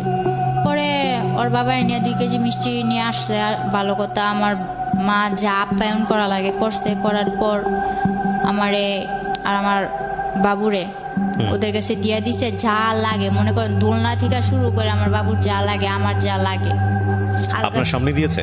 হ্যাঁ হ্যাঁ। কেমন লাগছিল ওই মুহূর্তে? তো আমি আর কি, আমার যে বাবু হয়েছে, আমার বাবু কিন্তু আপনার বয়স কত ছিল তখন? আমার বয়স 14। বুঝতেন মা তো সার্বজনীন, মার আবেদন তো সার্বজনীন, সেটা যে বয়সই হোক না কেন। এতটা বুঝতাম না, কারণ আমি জানতাম এটা একটা বাবু, কিন্তু এটা যে আমার মেয়ে, আমার বাবু, এটা যে আমার একটা অংশ, ওগুলো এত কিছু না। তবে বাবুটা হাত পা নাড়ায় আমার সাথে খেলে, বাস এতটুকুই, আর কিচ্ছু না। আর এর মধ্যে আমার সমস্যার কারণে আমি আমার মেয়ের বুকে দুধটুকুও খাওয়াতে পারিনি। তো আমিও হাসতে খেলতে খেলতে, যে 3 মাস ছিলাম তখন তো আমার মেয়ে কিনা জন্মের পর থেকে ওরে যে হসপিটাল থেকে বাসায় নিয়ে আসছে, বাসায় নিয়ে আসার পর থেকে তো ওরও কোনো খোঁজ নাই, আমারও কোনো খোঁজ নাই। ও ঘুমাইতেছে আমার মার কাছে, আমি কাত ফিরে অন্য দিকে ঘুমাইতেছি। এটা যে আমার মেয়ে কোনো দেখশন নাই, বুঝতামই না। তো 3 মাস তো এভাবে হেসে গেলা কাটাই দিলাম। ওখানে যে আমার জন্য কি অপেক্ষা করতেছে ওটা তো আমার এত কিছু মাথায় ছিল না। বললাম হ্যাঁ শ্বশুর বাড়ি যাবো, মেয়ে হয়েছে শ্বশুর বাড়ি যাবো। তো গেলাম, আমার মা একেবারে সুষ্টা অব্দি আমার দিয়ে দিল যা লাগবো আমার জন্য। ট্যাং, আমার মেয়ের জন্য ওই সেরোলাক্স 7 মাস অব্দি যা খাবার লাগবো আমার মেয়ের, সব খাবার আমার মা দুধের ডিবি যা লাগে সব কিনা দিছে।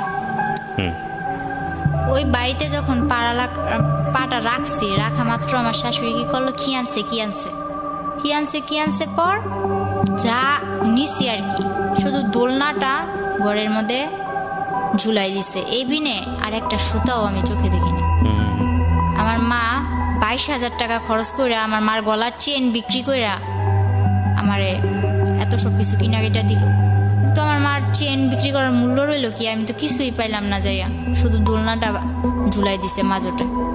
পরে আমার মেয়েটারে আমি তবু অনেক চেষ্টা করছি, একটু মা বলছে যে বুকে দুধ খাওয়ানোর সুতা দিয়া তুই একটু রেস্ট নিতে পারবি, আরামে থাকতে পারবি। তো যখন আমি বলতাম যে আমার বাবুরে দুধ খাওয়াইতে হইব, তখন বলতো না, দুধ খাওয়াইতে হইব না। ওনারা তখন আমার মেয়ে কি খাইতো, ল্যাকটোজ অ্যান্ড টুনা 3 খাইতো, এরকম আর কি।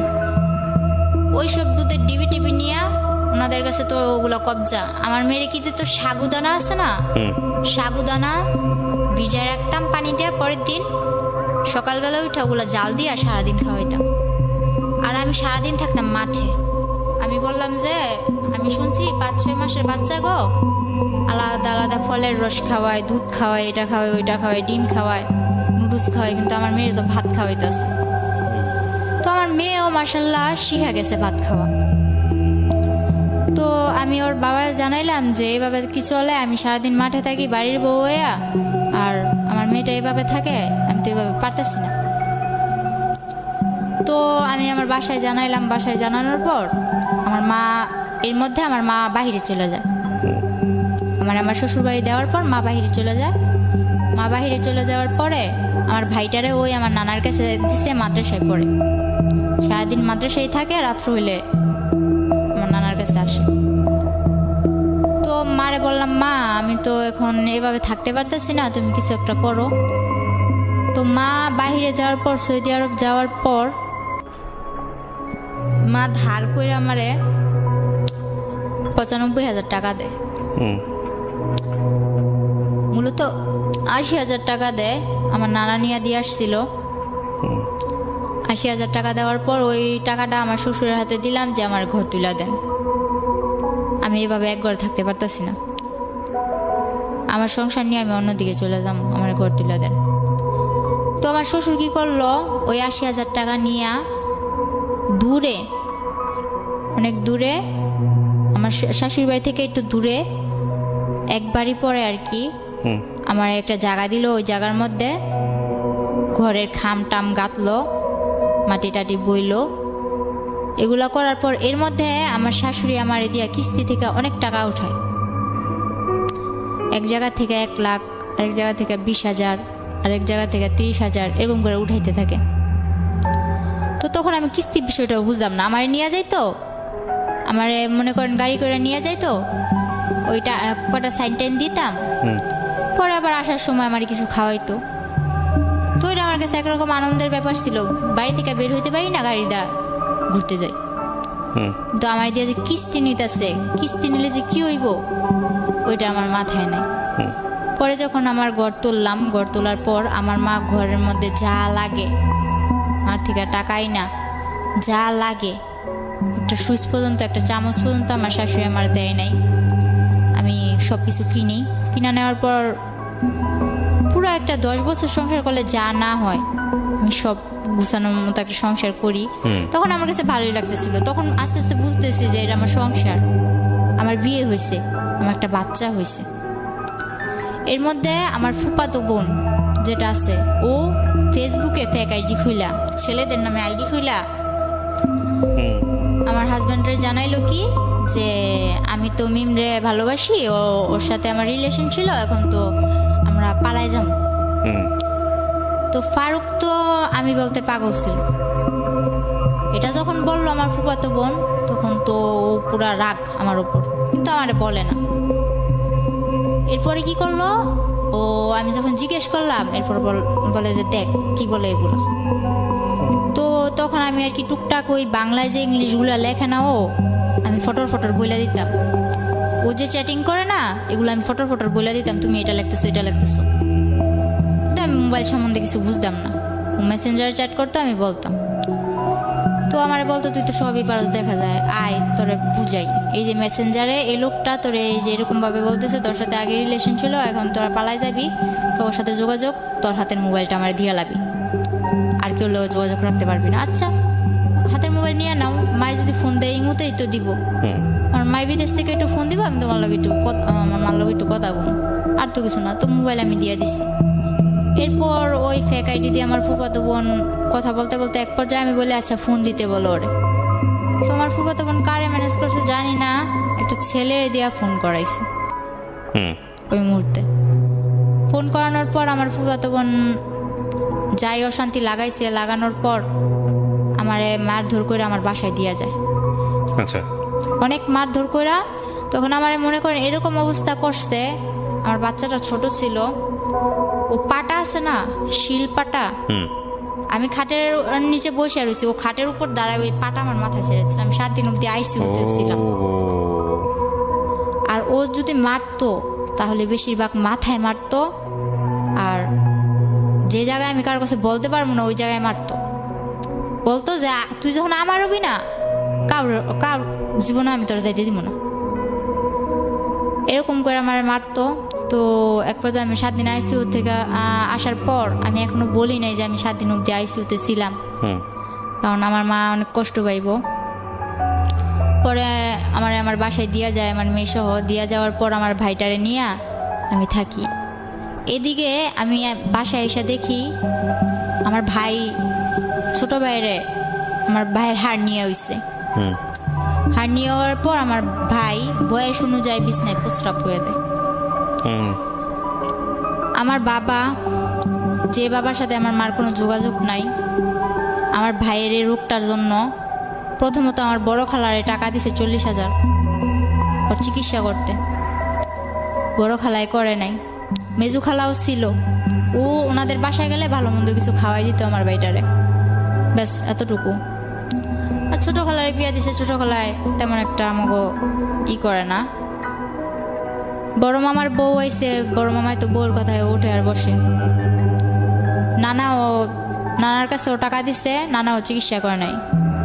শেষে না পাইরা আব্বুরে মায় কল দিছে, নাম্বার জোগাড় কইরা কল দিয়ে বলতেছে যে আমার ছেলে অসুস্থ, আমার ছেলের চিকিৎসা করো। আব্বুরেও টাকা দিছে মায়, মোটা অঙ্কের টাকা দিছে সবাইরে, কিন্তু কেউ চিকিৎসাটা করে নাই।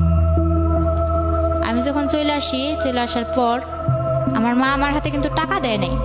ওই মাসে যা লাগবো, ওই বললাম না যে আমার একটা মামা মেম্বার ছিল, ওনার কাছ থেকে মাসে 2-1 হাজার টাকা আনতাম, মনে করেন মোবাইল খরচ, তারপর হইলো যাইয়া এভাবে কিছু টুকটাক খাইতে মন চাইলে এসবের জন্য। আর বাজার যা করা লাগতো বাজারে ফোন দিয়ে কয়ে দিতাম যে রসুন নম্বর এগুলো পাঠাইতে গেছে, ওনারা পাঠাই দিত। মাঝে মাঝে আমি যাইয়া নিয়ে আসতাম। তো এর মধ্যে আমার বাড়িতে একটা উঠলো কি যে এই মেয়ে কেন এই বাড়িতে থাকবে, ও তো ভাইগা চলে গেছে। তো আমি যা করি ওই মেম্বরের জানাই করি, মেম্বরের কথা ছাড়া আমি উঠি বসি না। কিন্তু গ্রামের মানুষ আমার নামে আজে বাজে কথা বলা শুরু করলো। তো আমার ওই যে বললাম না এর আগে আমার একটা রোগ হয়েছে, ওই রোগটা আবার দেখা দিচ্ছে। আমার বাবু হওয়ার 1 বছর পর আবার দেখা দিল। দেখা দেওয়ার পর ওই রোগটা নিয়ে আমি অনেক দৌড়াদৌড়ি করতেছি, কবিরাজ বাড়ি, ডাক্তার কাছে, নারায়ণগঞ্জ ডাক্তার, ঢাকার এসে দৌড়াদৌড়ি করতেছি। তো তখন আমার মেয়েটারে আমার ছোট ভাই রাখতো, আমি একা একা দৌড়াদৌড়ি করতাম। তো সবাই বলতো এই মেয়ে তো আবার কোনো ছেলের সাথে চক্কর আছে, নয়তো এত রাত্রে এই মেয়ে বাড়ি ফিরে, রাত বাজে 8টা, এই 8টা বাজে, এই সকালবেলা যায় 8টা বাজে আসে, বা বিকালবেলা যায় রাত্রে 8টা বাজে আসে, এসব বলা বলি করতো। তো আমি বলতাম যে আমি এক জায়গায় গেছি, ওই জায়গায় আমার দেরি হইতেই পারে, ডাক্তারের বিষয়, সিরিয়াল আছে, কত কিছু আছে, বা রাস্তায় জ্যাম ট্যাম থাকে, দেরি হইতেই পারে। তো আমি যে সময় যদি দেরিও হইতো ওই মামারে জানাই দিতাম যে মামা আমার আসতে দেরি হইব, বা মামা আমি আইসা বসছি। তো ওই মামা সব কিছু ওদিক দিয়ে ঠিকই আছে, মামা বাগনির এদিক দিয়ে ঠিকই আছি, মেম্বরে আর আমি ঠিকই আছি। আর আমার মা যে কোনো সমস্যাও আমার মা আমার ওই মেম্বার মামার লগে শেয়ার করতো। পরে আমার মামা সবকিছু জানতো, কিন্তু এদিক দিয়ে আমার বাড়িতে এরকম আমার নিয়ে অনেক বড় একটা ঝগড়া হয় যে আমি অন্য ছেলে নিয়ে ঘুরতে যাই, আমার মেয়েরে আমার ছোট ভাইয়ের কাছে রাইখা, আমার ভাই অসুস্থ, আমার ভাইয়ের কাছে রাইখা যায়। তো এক পর্যায়ে আমি বললাম যে মা, আশা করি তো আমার ভাইয়ের তো অনেক অসুস্থ, ওর তো অপারেশন করা লাগবে। আমি মারে না জানাই আমার ভাইয়ের এক্সরে করাই, রক্ত পরীক্ষা যা লাগে করাইছি। করানোর পর মারে বললাম, মা আবার ওই মামারে বলল, মা বলল যে ওর হাতে টাকা দিস না, কিন্তু কোন জায়গায় অপারেশন করব ওই জায়গায় তুই টাকা দিবি। তো আমার হাতে টাকা দিতে না করলো।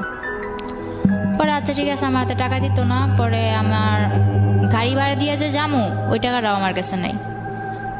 পরে মানুষের থেকে ধার করে নিয়ে গেলাম। যাওয়ার পরে ওদিকে যাইয়া ভাইয়ের অপারেশনটা করাইলাম। তখন একটা আল্লাহর বান্দা, শুধু আমার বড় খালা গেছে, যার আমার মা 40,000 টাকা দিছিল শুধুমাত্র আমার ভাইয়ের অপারেশনের জন্য। ওই ব্যক্তি ওখানে যাইয়া আমার ভাইয়ের মনে করেন অজ্ঞান কইরা ডাক্তার, আমার ভাই তো তখন আর কি একটু হ্যাংলা ট্যাংলা টাইপের ছিল, ওর ইঞ্জেকশন দিয়া ডাক্তার বের হয়ে বসে গো আমি অপারেশন করতে পারবো না। ধরতে গেলে আমার ভাইয়ের মরার অবস্থা, আমার খালায় উপরে ঘুমায়। আর আমার ভাইয়ের জন্য যে 500 টাকা ধার করে নিয়েছিলাম, তো হার্নিয়া হয়েছিল, লুঙ্গি লাগবে অপারেশন করতে। লুঙ্গি কিনছে ঠিকই, 100 টাকা দা লুঙ্গি কিনছে ঠিকই ফুটপাত থেকে। বাকি যা টাকা ছিল উনি ওনার নাতনি, বড় মেয়ের যে নাতনি আছে ওই নাতনিদের জন্য জামা কিনছে। সামনে কি হইব ওইটার ভাবে নাই।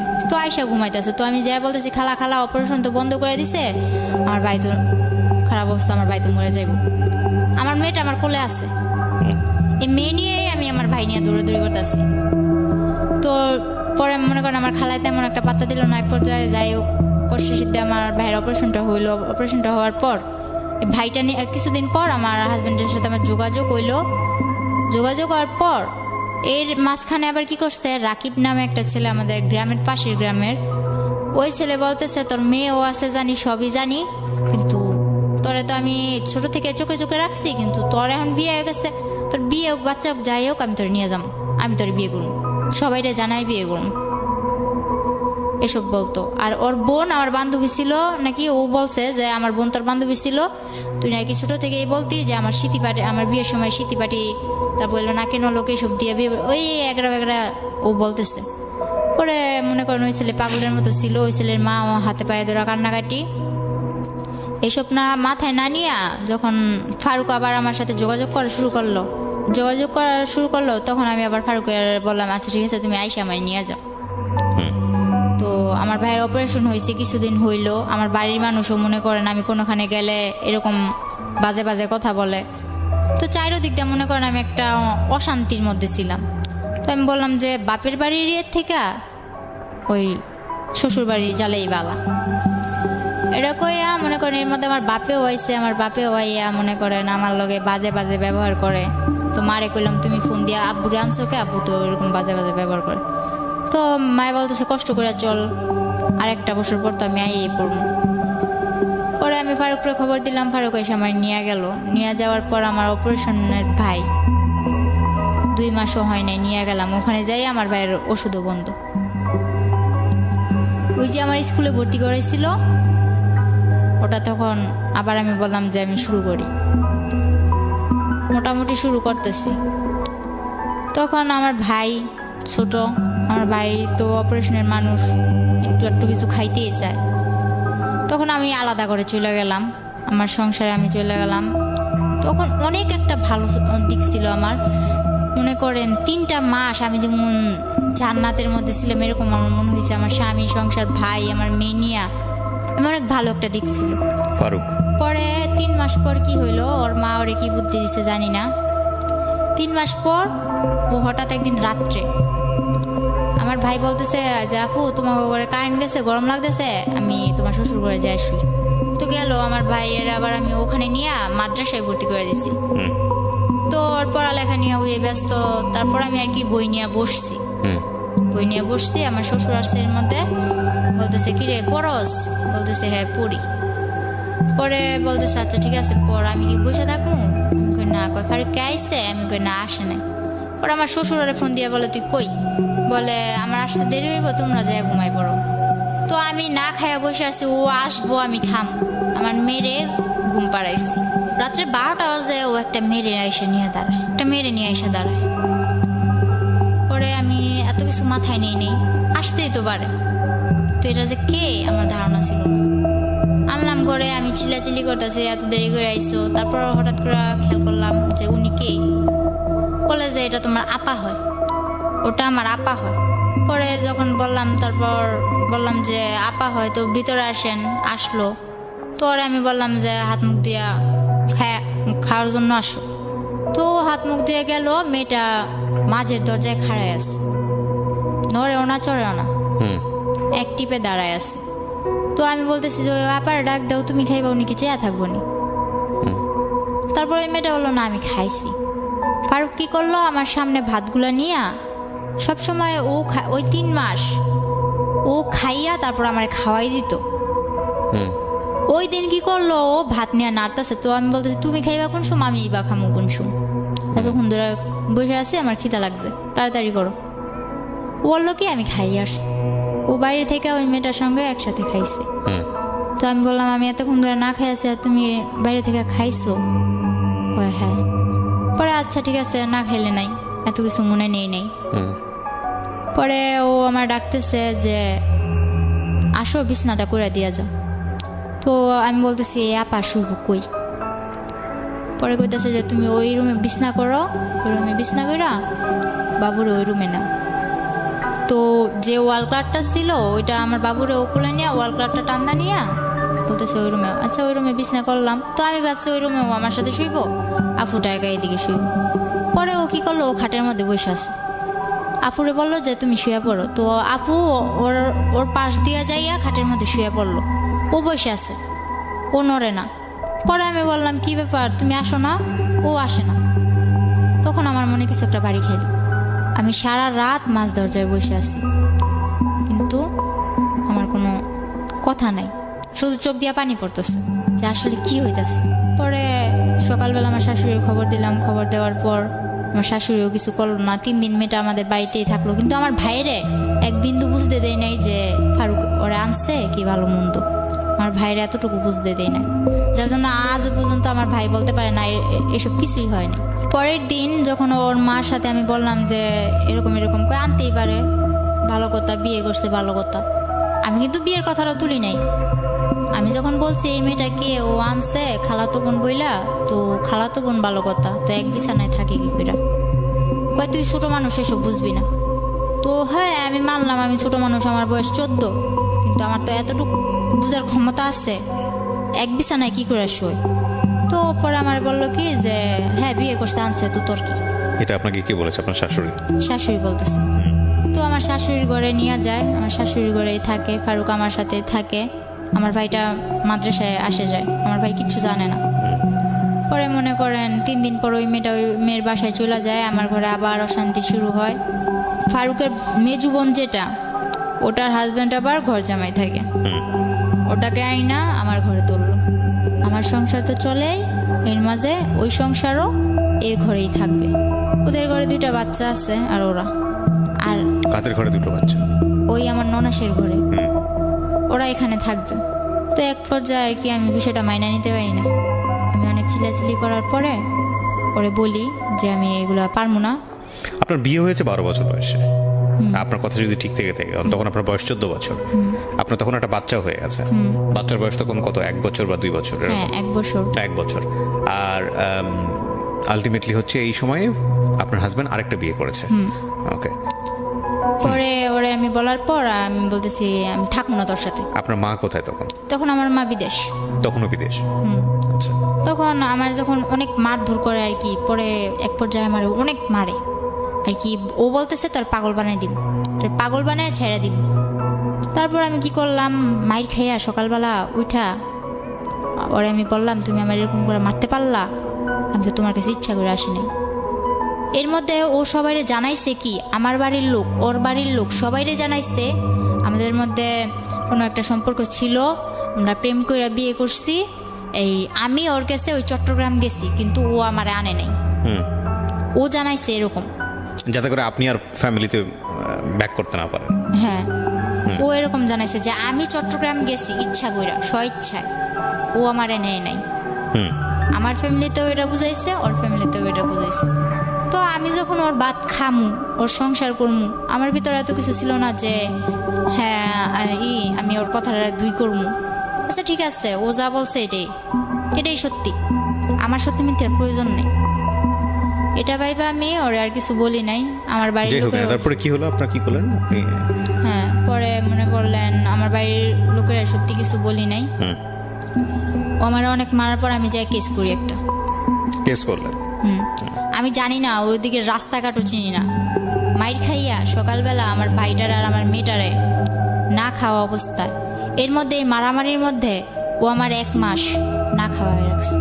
হ্যাঁ, তো আপনি 1 মাস তো না খেয়ে থাকতে পারেন না, মানে খাওয়া দাওয়ার কোনো রুটিন ছিল না আসলে? রুটিন বলতে কি, ও আমার টোটালি কোনো কিছু খাইতেই দেয় নাই। ওই পাশের যে ঘর ছিল না, উনি টিনের ঘর ছিল, তো আমার টিন কাইটা নিচ দিয়া খাবার দিয়া যাইতো, কিন্তু আমার শাশুড়ি জানতো না। ওইটা খেতেন আপনি? ওটা খাইতাম।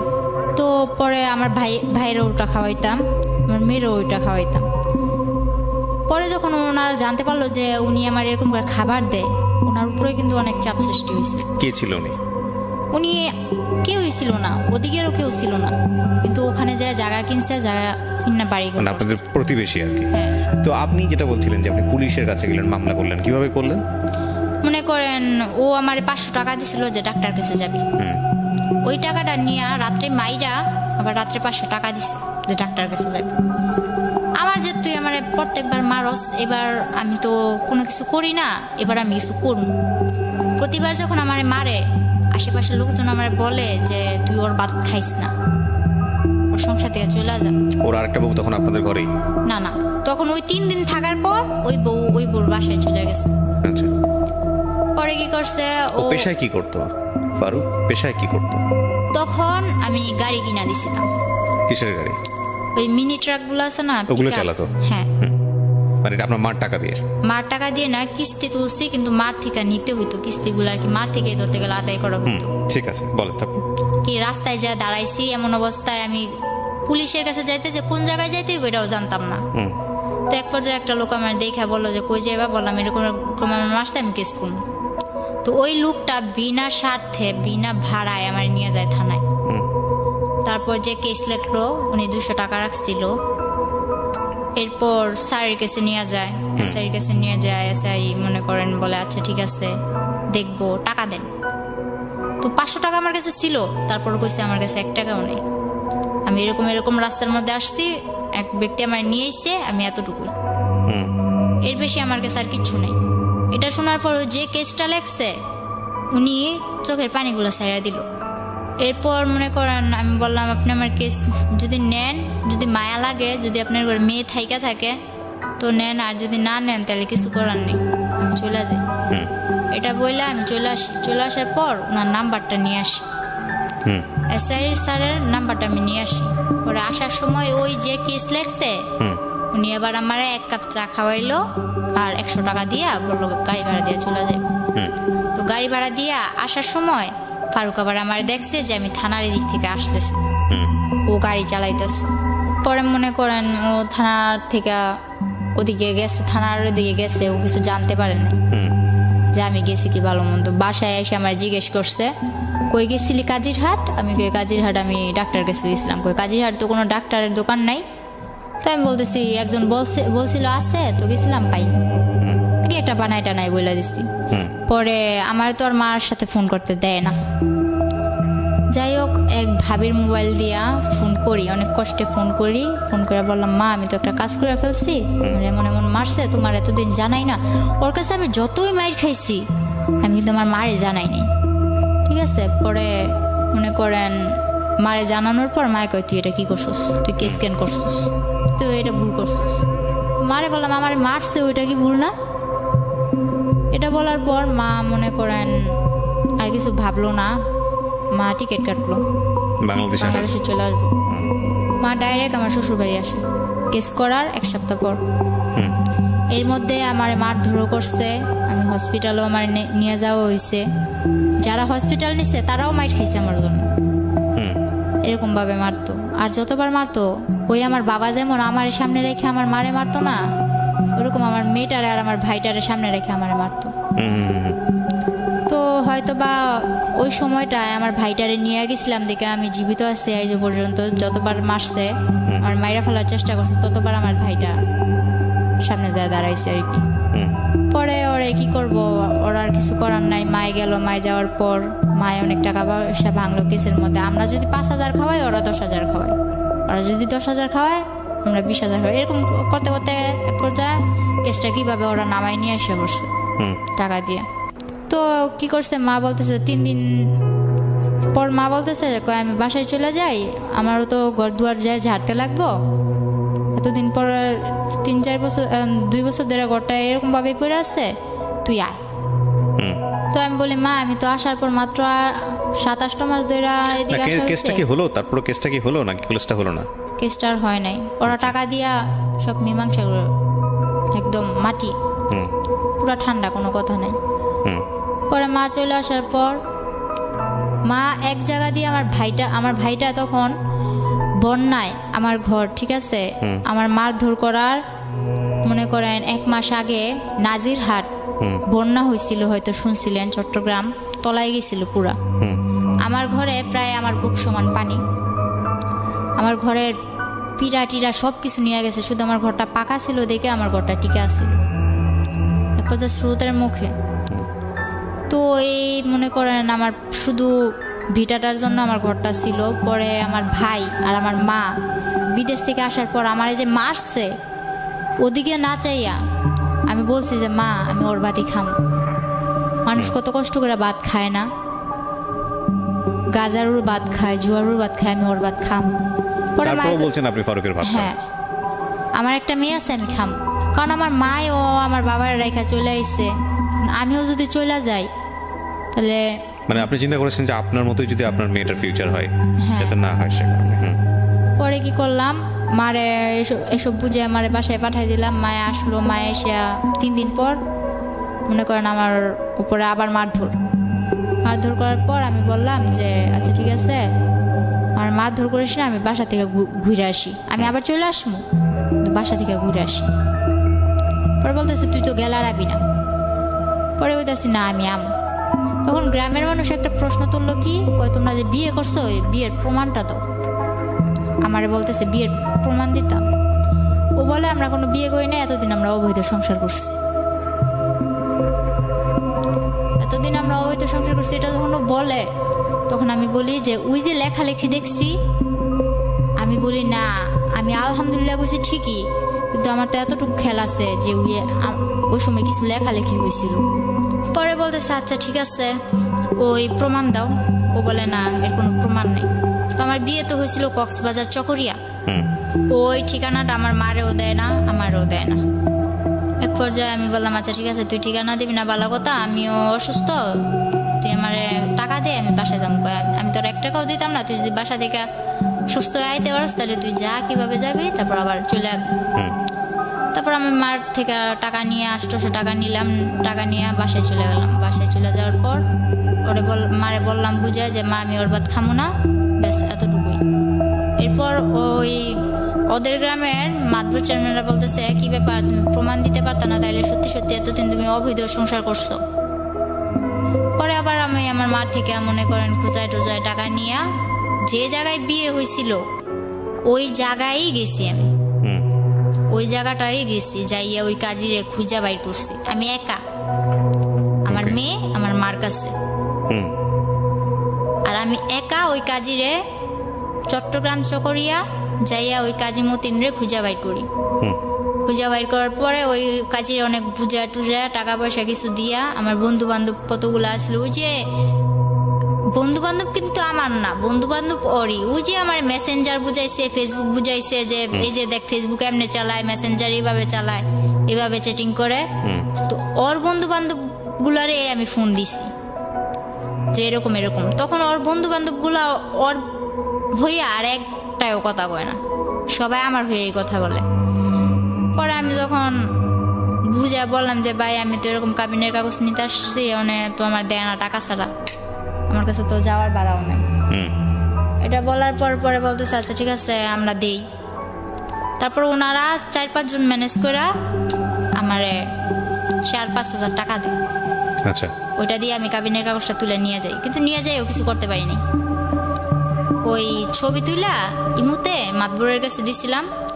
তারপর কি আমি ওর বাদ খামু না। এর মধ্যে আমার বাবা কি করলো, 12 বছর পর আমার মারে বললো কি আমার মেয়ের সাথে এত বড় অন্যায় হয়েছে, যে বাবা নিয়ে বলতো যে ও আমার জন্মের না, ওই বাবা বলতেছে আমার মেয়ের সাথে যখন এত কিছু হয়েছে আমি শেষ দিকে স্যার ওই আমার বাবা দোকান ভাঙচুরে এগুলা করে আমার মারে আর কি একটু একরকম পটাইলো। মারে পটানোর পর মা বলতেছে 12 বছর পর যখন ও মেয়ে স্বীকার করছে, মেয়ের জন্য এত কিছু করতেছে বা করব, তাইলে ওরে আমি আনতেই পারি। গ্রামের সবাই বলছে দেখ তুই ওরে আনিস না। আমার বাবারে ডাইরেক্ট 2 হাত দানা করছে যে ওরে কিন্তু তোর সংসারে আবার আনিস না। তো আমার মা আনছে, আনার পর আমরাও ভাবছি বাবা পাইছি দুনিয়া পাইছি। তো বাবা পাইছি দুনিয়া পাইছি এটা ভাইবা বাবারে খুব হাসি মুখে অনেক 6-7 দিন সংসার কাটিয়ে গেছে। পরে আমি বললাম যে আমি কিছু একটা করবো, নয়তো তো আমার মেয়েটার ভবিষ্যৎ অন্ধকার। এটা বলার পর এই 1 সপ্তাহের মধ্যে আমার মারে পুরো, আমার মা এতদিন যে বিদেশ করছে যা ছিল আমার বাবা হাত করে নিছে, মানে এইসব কাজ করবেন এই ধান্দাবাজি করে। তো আমার মারে কিভাবে এসব করে আমার মা বুঝতে পারে নাই যে আমার মারে একদম সর্বশান্ত করে দিছে। তারপর আমার মা কি করলো, এই 1 সপ্তাহের মধ্যে এরকম করার পর আমি বলতেছি আমার বাবাও কি করলো আমার মার সাথে আবার ঝগড়াঝাটি। তো যখন বললো তুই এরকম করলে কোনো লাভ নাই, এখন সবকিছু তো আমার বাবা বলতেছে মারে এই কথা বলার পর মা বললো আচ্ছা ঠিক আছে সবকিছু তোমার, তাহলে তুমি সংসার চালাও। কই চালামু, আমি ভুষামাল রাখছি, এই ভুষামালের জন্য তুই টাকা দে। মা বলে আমি টাকা দিন করতে যা ছিল তোমার তো দিয়েই দিছি, বলে কিস্তি তুলে দে। শেষ পর্যায়ে মা একটা কিস্তি তুলে দেয়। কিস্তি তুলে দেওয়ার পর বাবা ওই কিস্তির টাকা মোকা নিয়ে বাবা চলে যায়। তো ওই সময় আমাদের সংসারটা এরকম পর্যায়ে যায়, একবেলা খাইতো আর একবেলা তাকায় থাকে। তখন আমি বললাম মা আমি কিছু একটা করব। তো মা কি করলো, বয়স বাড়াইয়া আমার জন্ম তারিখ হলো 2002 সালের এপ্রিল মাসের 3 তারিখে। তো আমার জন্মের 1995 সালে না কয় সালে আর কি আমার 25 বছর করে একটা পাসপোর্ট করে, জন্ম নিবন্ধনের কার্ড করে 11 দিনে আমার মা পাসপোর্টটা বের করে টাকা দিয়ে, ধার করে টাকা নিয়ে আমার পাসপোর্ট করছে, আমার বাহিরে পাঠাই দিব। বাবা 1 মাস পর আবার আইসা বলতেছে আমি সংসারের হাল ধরমু, মাইয়াটা বিদেশ পাঠান লাগতো না, মাইয়ারে বিয়া দিব। আমার মেয়েটা আছে বলতেছে নাতিন আমি পালমু, মাইয়া বিয়া দিব। তখন মা এখনো জানে না, কিন্তু আমি খবর নিয়ে দেখছি এমন একটা ছেলের সাথে বিয়ে দিতে চায় যে আমি মনে করি যদি গরিবের ভাতও খায় না, বাসতলায়ও থাকে না, তাও সুখ আছে, কিন্তু যারা নেশা করে তাদের ভিতরে সুখ নেই। এটা জানার পর আমি বাবার সাথে অনেক রাগারাগি অনেক কিছু, পরে আমি আবার ফারুকের সাথে যোগাযোগ করা শুরু করি লুকায় টুকায়। আমি চলে আসার পর বাবা 3 মাস আমার মোবাইলটা বন্ধ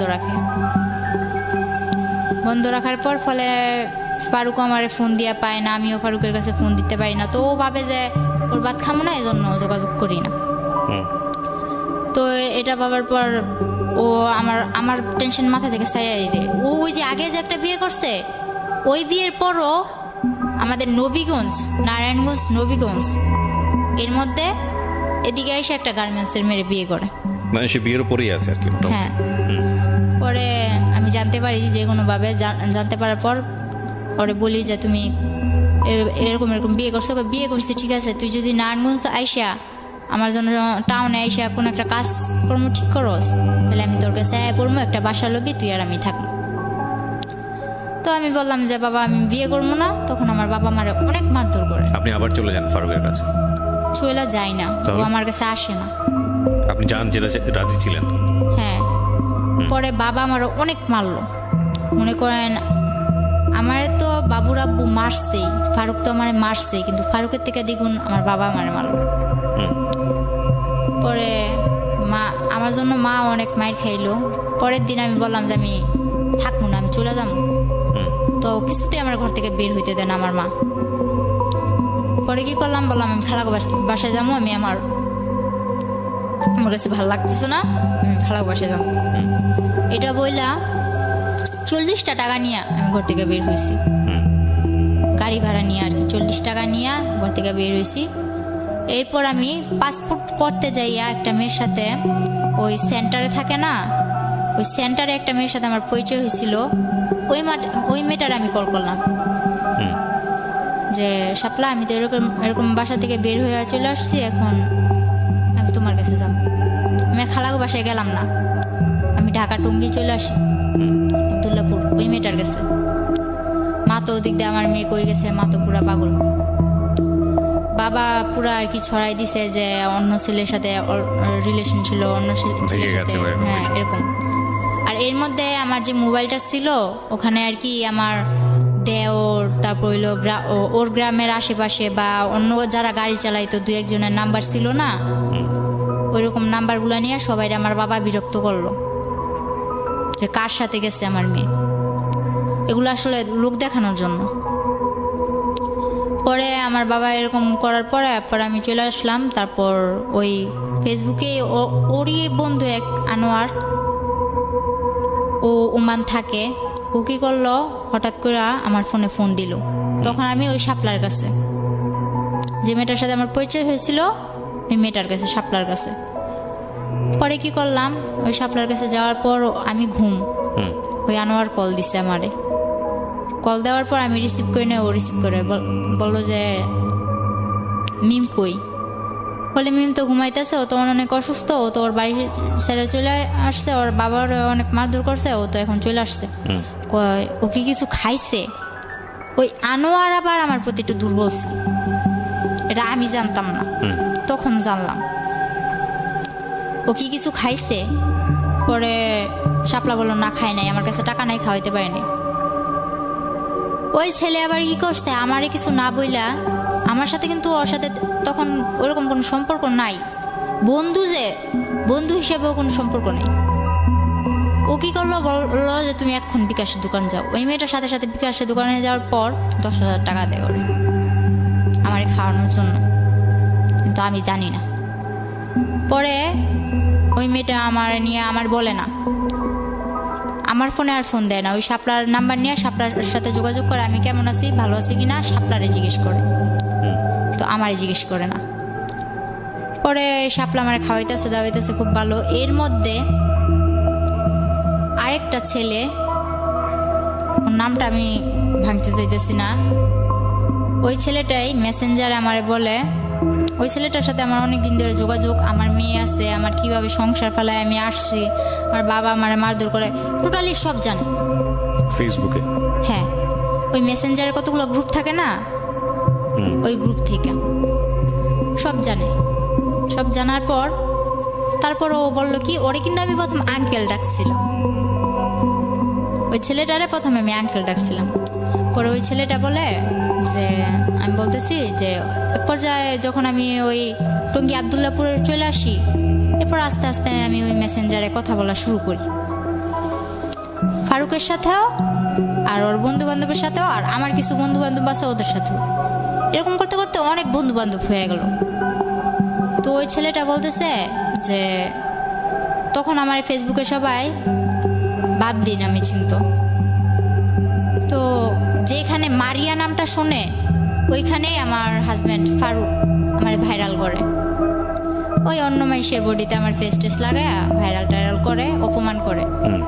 তো আমার এক ফ্রেন্ড আমারে মিম আক্তার নামে একটা আইডি খুলে দিল। তো মিম আক্তার নামে আইডি খুলে দেওয়ার পর তখন থেকে আমার মিম বলে। যখন ওই ছেলের সাথে আমার পরিচয় হইলো, ওই ছেলের সাথে পরিচয় হওয়ার পরে আমি বলতেছি যে এরকম আমার একদিন জিজ্ঞেস করতেছে যে তোমার সমস্যা কি, তুমি কারোর সাথে বেশি মিশো না কেন, আর তোমার দেখলে সবাই এত অপমান করে কেন। এটা যখন বলছে তখন আমি সবকিছু ওর কাছে ভেঙে বললাম। তখন ও আমারে বললো, কয় আমারও একটা বোন আছে, ও ইন্ডিয়া চলে গেছে, ওর নামও আমার নাম যেটা, ওর নামও এটা।